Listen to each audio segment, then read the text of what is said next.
मैं गारंटी देती हूँ कि जो बंदा इन टिप्स को समझ लेता है और इन पर अमल करता है तो वो बहुत सारी बीमारियों से महफूज हो सकता है। अपनी ज़ाहिरी बीमारियों की वजह से डॉक्टर्स के पास जाना छोड़ देगा, बातनी खराबियों की वजह से वो परेशान रहना छोड़ देगा।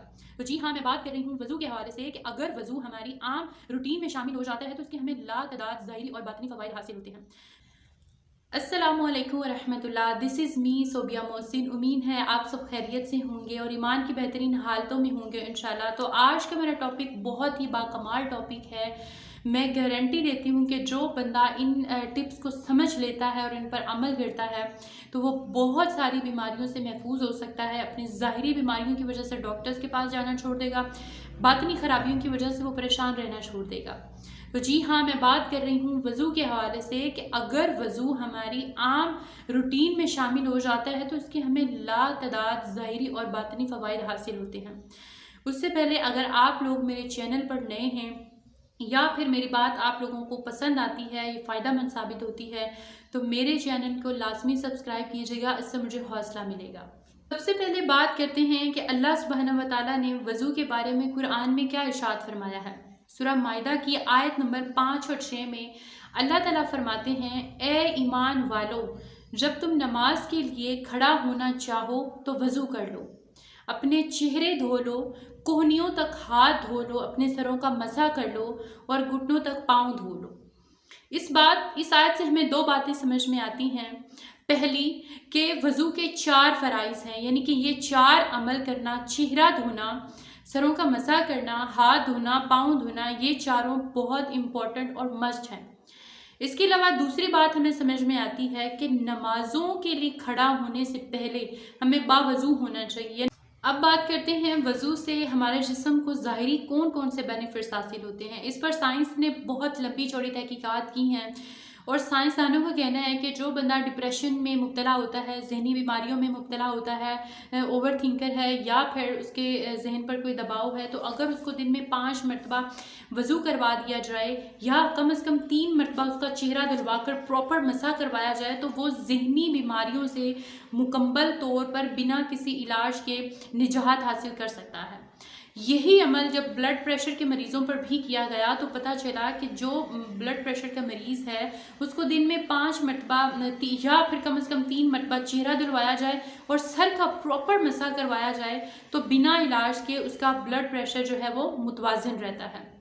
इसके साथ पता चला कि जो इंसान बहुत ज़्यादा थका थका रहता है, सुस्ती में रहता है, उसका कुछ करने को दिल नहीं करता, पूरा जिस्म में बहुत ज़्यादा थकावट रहती है, नींद आती है, उसको अगर 5 मरतबा वज़ू करवाया जाए, खूब अच्छे तरीके से मसा करवाया जाए तो उसके जिस्म में जो ब्लड की सर्कुलेशन है वो बहुत ज़्यादा तेज़ हो जाती है, वो इंसान बहुत ज़्यादा एक्टिव हो जाता है और उसका दिमाग पहले से कहीं गुना ज़्यादा जो है वो काम करना शुरू कर देता है। वज़ू के दौरान जहाँ जहाँ पर पानी जाता है, अब उन जिस्म के हिस्सों पर हमें कौन कौन से बेनिफिट्स हासिल होते हैं।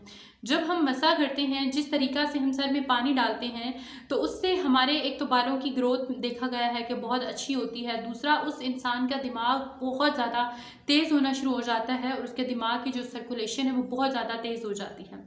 इसी तरह जब नाक में पानी डालते हैं 3 मरतबा तो नाक फ़िल्टर होता है, नाक का पानी वो जो नाक है वो साफ़ होता रहता है और नाक की जो बीमारियां हैं, जर्म्स हैं, वो ख़त्म हो जाते हैं। फिर देखा गया है कि जब चेहरा धोते हुए आँखों पर पानी पड़ता है तो नज़र बहुत ज़्यादा तेज़ होती है, उस इंसान की जितनी भी आँखों में गंद होता है या जो भी जर्म्स होते हैं वो ख़त्म होते रहते हैं। इसके साथ साथ एक बात तो आप लोगों ने सुनी होगी कि कहा जाता है कि जो लोग नमाज़ पढ़ते हैं उनके चेहरे बड़े साफ़ शफाफ होते हैं, बड़ा नूर होता है। बिल्कुल, साइंसदानों का भी यही कहना है कि जो दिन में 5 मरतबा वज़ू करता है, सादे पानी से उसके चेहरे से दाग धब्बे ख़त्म होते रहते हैं, उसकी स्किन जो है वो बहुत साफ़ सुथरी हो जाती है।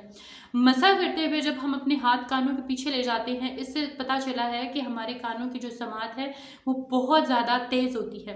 कूली करते हुए पता चला है कि हमारे दांत जो हैं वो बहुत ज़्यादा मजबूत होते हैं, इससे दांतों की बीमारियां ख़त्म होती है और गरारों से गले की जो अंदरूनी बीमारियां हैं वो ख़त्म। बात करते हैं कि वज़ू के बातनी फ़वाइद कौन कौन से हैं। हमें बहुत सारी इसकी हदीस मिलती हैं। हज़रत उस्मान बिन अफ़ान से रिवायत है कि रसूल अल्लाह सल्लल्लाहु अलैहि वसल्लम ने फरमाया, जो शख्स वज़ू करता है, खूब अच्छे तरीके से वज़ू करता है तो उसके जिस्म से गुनाह निकलते रहते हैं, हत्ता कि उसके नाखूनों के अंदर से गुनाह निकल जाते हैं। इससे हमें पता चला कि जहाँ जहाँ वज़ू का पानी जाता है वहाँ वहाँ से गुनाह निकल जाते हैं। एक और हदीस है, उसका मफ़हूम कुछ इस तरह से है कि जो शख्स वज़ू के दौरान चेहरा धोता है उसके चेहरे के गुनाह ख़त्म होते रहते हैं, नाक में पानी डालता है नाक के गुनाह ख़त्म होते रहते हैं, कूली करता है मुंह के गुनाह ख़त्म होते रहते हैं, मसा करता है सर के और कानों के गुनाह ख़त्म होते रहते हैं, हत्ता के नाखूनों के अंदर से गुनाह जो है वो निकल जाते हैं और ख़त्म हो जाते हैं। इस तरह इंसान साफ़ और शफाफ हो जाता है और जिस्मानी बीमारियों से बचा रहता है। इसके साथ एक और हदीस से में मालूम हुआ कि हज़रत मोहम्मद सल्लल्लाहु अलैहि वसल्लम ने ख़ुद से पहले जन्नत में किसी के कदमों की आहट सुनी तो वो कौन थे? हज़रत बिलाल हबशी। जब हज़रत बिलाल हबशी से सवाल किया तो वो कहने लगे, या रसूलल्लाह, मैं नमाज़ पढ़ता हूँ और जब मेरा वज़ू टूट जाता है तो मैं दोबारा वज़ू कर लेता हूँ। यानी नमाज की पाबंदी और वज़ू हर हालत में वो रखते थे। जब उनका वज़ू टूट जाता था वो फिर दोबारा वज़ू कर लेते थे। तो यानी वज़ू हमारी नमाज़ों और कुरान की तिलावत के अलावा हमारी आम रूटीन में इसका होना बहुत ज़्यादा इम्पॉर्टेंट है। एक सबसे बड़ा फ़ायदा कि जो बंदा पूरा दिन वज़ू में रहता है, जब टूटता है दोबारा कर लेता है, वो शैतानों से और जिन्नों से महफूज रहता है, बलाओं से दूर रहता है, मुश्किलात से दूर रहता है। बार बार वज़ू करना, सोने से पहले वज़ू करना, घर में रहना वज़ू करना, सफ़र में वज़ू करना, वज़ू की हालत में रहना जिस्मानी और रूहानी बीमारियों से निजात है, शयातीन से निजात है, आने वाली मुश्किलात से निजात है। तो वज़ू को अपनी रूटीन बना लें। इसी के साथ मुझे दुआओं में याद रखिए और मेरे चैनल को लाज़मी सब्सक्राइब कीजिए।